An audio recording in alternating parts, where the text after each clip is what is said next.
એક ગામમાં કેટલાક વેપારીઓ રહેતા હતા. એમને માલ વેચવા જુદા જુદા સ્થળે જવું પડતું. એક વખત તેઓ માલ વેચવા જતા હતા ત્યારે ઘણું મોડું થઈ ગયું. એમને રાતના અંધારામાં જંગલમાંથી પસાર થવું પડ્યું. કેટલાક લૂંટારાઓએ એમનો માલ લૂંટી લીધો.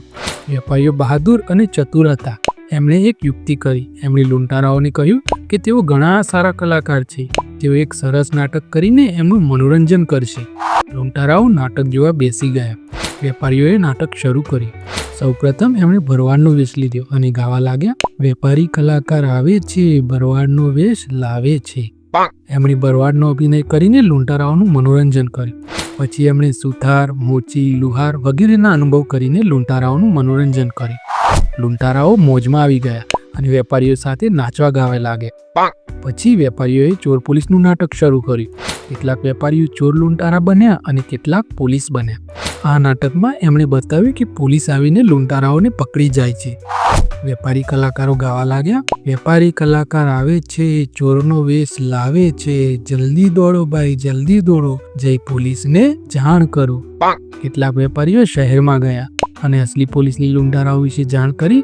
અસલી પોલીસ વેપારીઓની સાથે જ્યાં નાટક થતું હતું એ જગ્યાએ આવ્યા. હવે વેપારી કલાકારો ગાવા લાગ્યા, વેપારી કલાકાર આવે છે, પોલીસનો વેશ લાવે છે. જે વેપારીઓએ પોલીસનો વેશ લીધો હતો તેઓ આવ્યા. લૂંટારાઓ સમજ્યા કે આ તો નાટકનો જ એક ભાગ છે, એટલે તેઓ કલાકારો સાથે નાચવા લાગ્યા. ત્યારે જ અસલી પોલીસ આવ્યા અને લૂંટારાઓને પકડી લીધા. હજી પણ લૂંટારાઓ એમ જ માનતા હતા કે આ તો નાટકનો જ એક ભાગ છે. પોલીસ લૂંટારાઓને જેલમાં લઈ ગયા અને વેપારીઓને એમનો માલ પાછો મળી ગયો. આમ બહાદુર અને ચતુર વેપારીઓએ એમનો માલ પાછો મેળવ્યો અને લૂંટારાઓને પણ પકડાવી દીધા. તો મિત્રો, આ વાર્તા આપણને એ શીખવે છે કે આપણે ગમે તેવી ખરાબ પરિસ્થિતિમાં ગભરાવવું ન જોઈએ. આપણે બહાદુરીથી પરિસ્થિતિનો સામનો કરવો જોઈએ અને ચતુરાઈપૂર્વક સાચા નિર્ણય લેવા જોઈએ. તો મિત્રો, વાર્તા સારી લાગે તો લાઈક કરજો, ચેનલને સબસ્ક્રાઈબ કરજો. મળીશું બીજા વિડીયોમાં. જય હિન્દ, જય ભારત, જય જય ગરવી ગુજરાત.